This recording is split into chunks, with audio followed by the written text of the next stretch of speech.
passed around on some Justin Bieber shit. If you had a kid right now, would you keep it? How hesitant were you to date someone younger than you? Honestly, in the beginning, it kind of did give me the ick. Hey guys! Today I'm gonna be your big sis and answer all the questions you may be scared to ask somebody else. So very much TMI, and I'm here to give advice too. If you want to ask me questions for the next girl talk video, please comment them down below now. Let's start off with the first one. What do you do if you feel like your friends don't like you anymore? I have actually dealt with this. Trust your gut with this. You're probably right. They probably are acting weird towards you, and you can probably sense that energy. If it's a toxic relationship, you can honestly just remove yourself from the friend group. You don't owe them anything if they are being mean to you or if they are just being toxic friends. But if you think it's something worth talking about, or if you don't know what you did, or if you feel like it's worth saving the friendship, then I would just communicate with them and open up. I know it can be scary to open up to your friends, especially if you are younger. Like, communication isn't the strongest thing when you're young and in high school or in middle school or whatever. But I do recommend to maybe ask one of your friends, like, hey, like, I noticed an energy in the friend group, like, did I do anything wrong? Or if you want to address everyone, like, what's going on, you can do that too. Communication in that way has always saved friendships or decided whether you should just split ways and do your own thing and not be friends anymore. So definitely try talking to them, and I'm sorry this is happening to you, but it's a part of life. You're gonna deal with different types of people throughout your life. It's just good to just address it, and once you do, you're gonna feel so much better about the whole situation, and you'll know if you want to continue being friends with them based on how they respond. Next question, how hesitant were you to date someone younger than you? I'm going through the same thing. Honestly, in the beginning, it kind of did give me the ick. It was a little like, I don't know, is this too weird? Like, what do I do? But me and my boyfriend are 1.5 years apart, so I don't think it's that weird. There's a 6-month period in every year that it looks like I'm 2 years older than him, but I'm really just 1.5 years older than him. So that honestly does bother me. Like, I'm just like, oh my gosh, I'm not that much older than him. I feel like the younger you are, the more it feels like an age gap. Like, for example, if the younger boy is 18 and you're 20, it feels crazy, right? Or if the guy is 20 and you're 25, it sounds so crazy. But once he's 30 and you're 35, it sounds a little less crazy, right? It honestly really just depends on if you're really vibing with the person, if they have the right values, and if they have the qualities that you're looking for. I wouldn't just cancel them out just because of their age, if it's like a reasonable age range. But if it's just like too big of a gap, like for me, I wouldn't date anyone 3 years younger than me, maybe 2. 3 years for me is crazy, and that's okay. If it's uncomfortable for you, then you don't have to do it. Like, there's other people in the world, and it's okay to wait for someone that's similar in age as you. But for me, I was hesitant for sure, but not that much, because it's only 1.5 years. And another thing, it's so weird, no one ever talks about the girl being older in the relationship, so it's like, it feels so crazy. But a guy can be way older than a girl in a relationship. At the end of the day, it doesn't matter, because if guys do it, girls can do it too. Even so, it's still weird. Hopefully we can get over that soon. What do you do when a girl at work is giving you attitude? If it's a job that you love working at, besides the girl giving you attitude, I would say to try to communicate with her.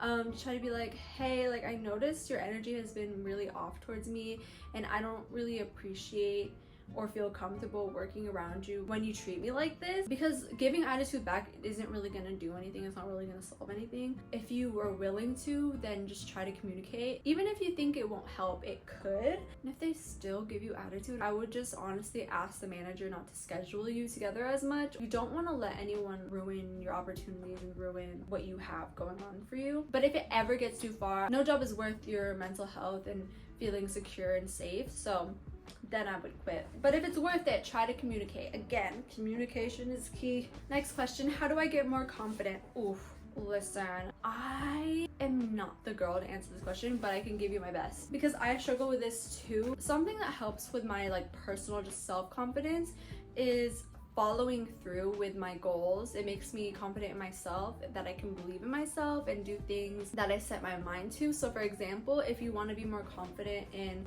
dance, then you will make it a goal to look up every time you dance, or you'll make it a goal to stand in the front of the room at every dance class. Or if you want to be more confident at school, you'll make it a goal for the day, like I'm gonna compliment someone today, or I'm gonna walk with my head up today to every single class. And once you set little goals for yourself every single day and accomplish them, you'll feel more confident in yourself that you'll actually do it and get it done. What I could personally do to be more confident right now is just to stand up straight wherever I go, because I'll like slouch, or I'll like try to like just like make myself small. Sometimes I feel like a waste of space. In some circumstances, I can really just reclaim my energy and say, I deserve to be here. I deserve to share what I have to offer with the world. I'm worthy of that.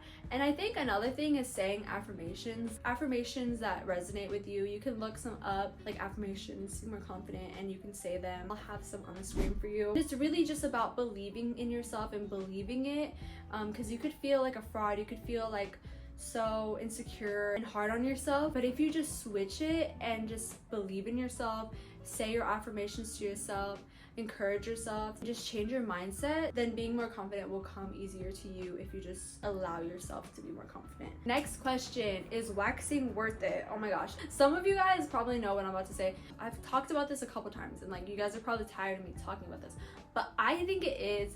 It depends on where you go though, because the aftermath for some people that wax isn't as good as other people that wax. So do your research, look at the reviews, get a good wax person. I don't recommend European Wax Center. No, I hated it there. I think it's worth it. It really is about preference. I definitely encourage you to try if you've been thinking about it, because it's not as painful as you think. Being smooth is honestly worth it. Everything just feels better. Like you feel more confident, especially like when you go to the beach. You don't have to worry about anything slipping out. Like everything's good. And also you don't have to worry about like razor burns or like accidentally cutting yourself. This question says, if you had a kid right now, would you keep it?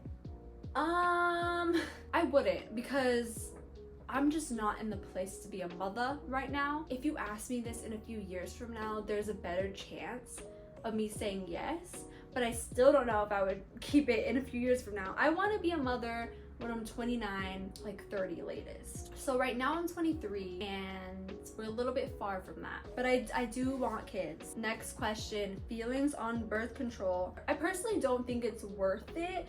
I don't think it's worth all the side effects, and also just seeing the experiences of people in my life that have taken birth control. Like I don't really like the outcome. I don't like the reaction that I've seen to it. Seeing them as a person before and after is crazy, and like it's like two completely different people, and it's like different for everyone. I just don't think I'm willing to risk seeing how it affects me. I'm totally fine, like it's okay, like I don't want to take birth control. We're talking about the pill, guys. I don't think I want a patch either. I don't think I want anything injected to me. Like I'm good. Personally, that's just me. Like I don't want to put any of that into me. I like being natural. I've made it this far. We're okay. Next question is advice on first gyno appointment. I'm 22 and nervous to go. I've actually never been to the gynecologist. I feel like with any doctor appointment, you really just have to realize that going will benefit you so much and will give you so much peace of mind, rather than just dragging it on and waiting or canceling. You gotta realize that people go to these appointments like every day. Like you're gonna be just fine coming out of it, and if not, you're gonna feel so much better that you got it over with. But you got it, girl. Like you got it, and I wish you good luck, because I just don't know how it is over there. Next question is, what's your worst dating experience? I met my boyfriend pretty young and we've been together for almost 5 years. I haven't really dated people like that, but there was this one person that I did date. I didn't really realize this until later, but he was like a hoe. There was honestly so many red flags. Like one time we went on a date and he took me like on this mini hike, and then I was like, have you ever been here before? And he said yes, with one of my friends. And then I realized that like it was probably another girl that he took up here. And then one time I asked him to like drive me back home, and then when he dropped me off, like he raced off hella fast. Like he was mad. Like I low-key think he was mad that he had to drop me off. And then I just found out all the girls that he's like been with, and I'm like, dang, like he has been around, he's been passed around on some Justin Bieber shit. Like he's been passed around. That's like one of my only experiences dating, but it was my worst. Wait, there is one thing that he said to me that made me mad. He was like, please go to college. Like, there's so many people in my family that messed up and they thought that they were gonna make it doing something else. Go to college or else you won't be anything in life, basically, is what he said.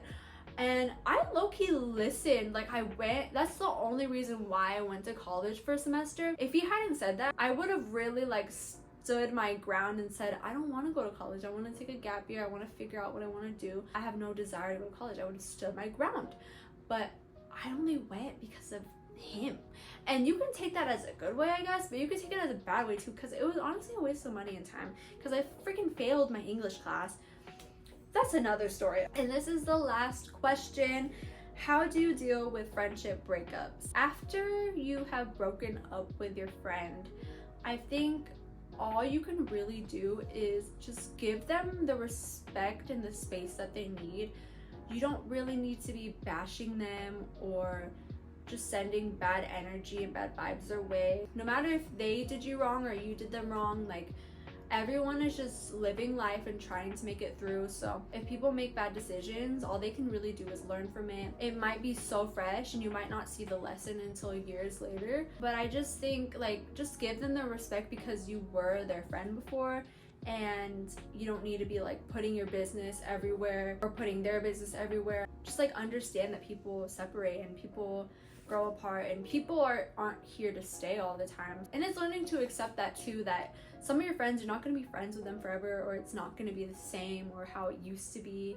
And if that means walking away and doing your own thing, I know it's hard, but you have to learn to accept that. And sometimes there's no hard feelings. It's just really all you can do at a certain point. Alright girls, that's it for today's video. Please comment more juicy questions for next time. Leave them in the comment section. You can ask me anything about my life, about advice for your life, about growing up, about girlhood, about womanhood, anything. Please subscribe if you aren't already, and I'll see you guys in my next video. Peace out.